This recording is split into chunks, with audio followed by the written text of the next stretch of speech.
Maqaansaa Muhammad, biyyi isaa Makka.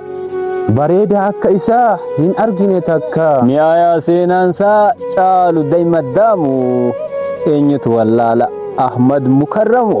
Allahumma salli wa sallim wa barik على محمد وعلى آل محمد رسولنا النبي الأمي المبعوث رحمة للعالمين.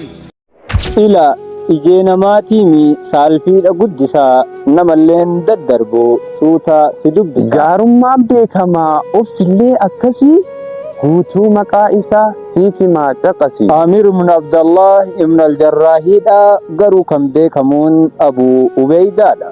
namoota dursanii islaamayan keessa innis tokko ta'uu seenatu odeessa. Kan sababa ta'eef islaamayuu isaatiif Abuu Bakr Siddiq soddaa rasuulaati.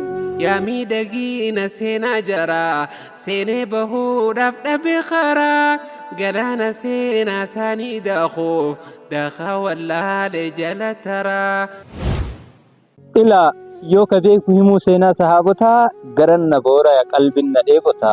Akkaataa isaanii nama dinqisiisa, namumayyuu ta'uu nama jichisiisa, akka isaanii ta'uu nama hawwisiisa.